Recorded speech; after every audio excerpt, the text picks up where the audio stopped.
ভালোবাসলে হবে না, আপনার দলের নেতার চেয়ে কম ভালোবাসলে আপনি পরিপূর্ণ ইমানদার হতে পারবেন না।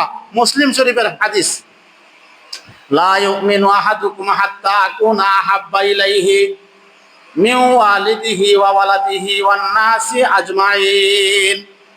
নবীজি বলেন, আমার উম্মত, ততক্ষণ পর্যন্ত তুমি পরিপূর্ণ ইমানদার আর মুমিন হতে পারবে না যতক্ষণ পর্যন্ত আমি নবীকে তোমার সন্তানাদের চেয়ে বেশি ভালো না বাসবে, যতক্ষণ পর্যন্ত আমি নবীকে তোমার মাতা পিতার চেয়ে বেশি ভালো না বাসবে, যতক্ষণ পর্যন্ত দলের চেয়ে বেশি ভালো না বাসবে, যতক্ষণ পর্যন্ত দলের নেতার চেয়ে বেশি ভালো না বাসবে, এমনকি সারা দুনিয়ার সব কিছু থেকে বেশি আমি নবীকে যতক্ষণ পর্যন্ত ভালো না বাসবে ততক্ষণ পর্যন্ত তুমি পরিপূর্ণ ঈমান হতে পারবে না।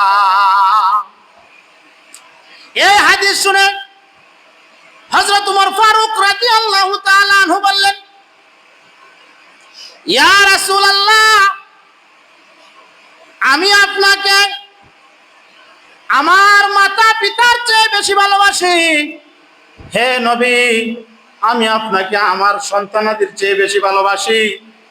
হে নবী, আরবের যত মানুষ আছে, যত আত্মীয় স্বজন আছে, স্ত্রী বাচ্চা আছে, আমার সব কিছু থেকে, দুনিয়ার সব কিছু থেকে বেশি ভালোবাসি নবী আমি আপনাকে, কিন্তু আমি আমার জানের চেয়ে বেশি ভালোবাসি না। ও নবী, আমি ওমর কি এখনো পর্যন্ত আমি ওমর কি পরিপূর্ণ ইমানদার হতে পারলাম কিনা? নবী বললেন, না না রে ওমর, দুনিয়ার সব কিছু থেকে আমাকে বেশি ভালোবাসো, কিন্তু তোমার জানের চেয়েও আমি নবীকে বেশি ভালোবাসো না। হে ওমর, তুমি এখনো পর্যন্ত পরিপূর্ণ ইমানদার হতে পারো নাই। হযরত ওমর রাদিয়াল্লাহু তাআলা আনহু বললেন, ইয়া রাসূলুল্লাহ, আপনি সাক্ষী থাকুন, আমি ওমর এখন আমার সন্তানাদি, বিবি বাচ্চা, দুনিয়ার সব কিছু, এমনকি আমার জানের চেয়েও বেশি ভালোবাসি। নবীজি বললেন, হে ওমর, তাম্মা ঈমানুকা ইয়া ওমর, হে ওমর, এখন তোমার ঈমান পরিপূর্ণ হয়ে গেছে। হে ওমর, এখন তোমার ঈমান পূর্ণাঙ্গ হয়ে গেছে। তাহলে স্পষ্ট, নবীজিকে আমার সন্তানের চেয়ে বেশি ভালোবাসলে হবে না, আমার স্ত্রীর চেয়ে বেশি ভালোবাসলে হবে না, আমার নেতার চেয়ে বেশি ভালোবাসলে হবে না, আমার মাতা পিতার চেয়ে বেশি ভালোবাসলে হবে না, আমার ধন সম্পদের চেয়ে বেশি ভালোবাসলে হবে না, আমার দলের চেয়ে বেশি ভালোবাসলে হবে না, বরং দুনিয়ার সব কিছু, এমনকি আমার প্রাণের চেয়েও বেশি, আমার জানের চেয়েও বেশি ভালোবাসতে হবে নবীকে। আমার জানের চেয়েও বেশি ভালোবাসতে হবে নবীকে। যদি আমি আমার জানের চেয়েও বেশি ভালো নবীকে বাসতে না পারি, তাহলে আমি পরিপূর্ণ ইমানদার হতে পারবো না। প্যারে হাজিরিন, আসি নবীকে তাহলে আমাদের কোন পর্যায়ে ভালোবাসতে হবে? দুনিয়ার সব কিছু থেকে এমনকি আমার জানের চেয়েও বেশি ভালোবাসতে হবে। এখন আসি নবীকে কিভাবে ভালোবাসবো।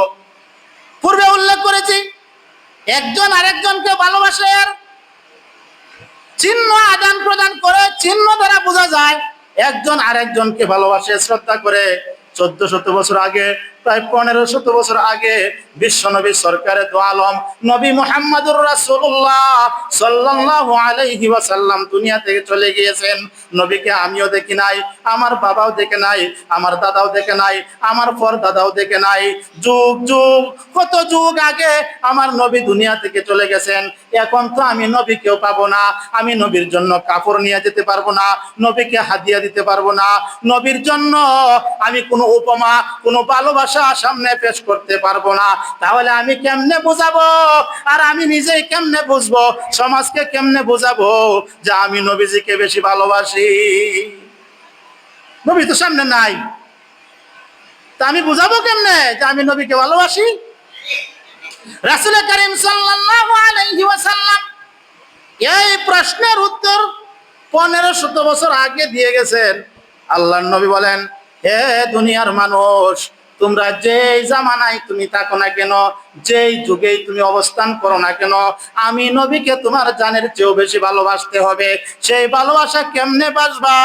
মান আহাব্বা সুন্নতি ফাকাদ আহাব্বানি ওয়া মান আহাব্বানি কানা মাই ফিল জান্নাহ। হে উম্মত আমার, দুনিয়ার মধ্যে তুমি যখন যে জমানাতে তুমি থাকো না কেন, 1500 বছর পরে নয়, তুমি যদি 15,000 বছর পরেও থাকো, আর তুমি যদি আমি নবীর নীতি আদর্শ গ্রহণ করো, আমি নবীর হাদিস, আমি নবীর সুন্নত গুলো যদি পালন করো, তাহলেই তুমি আমাকে ভালোবাসলে।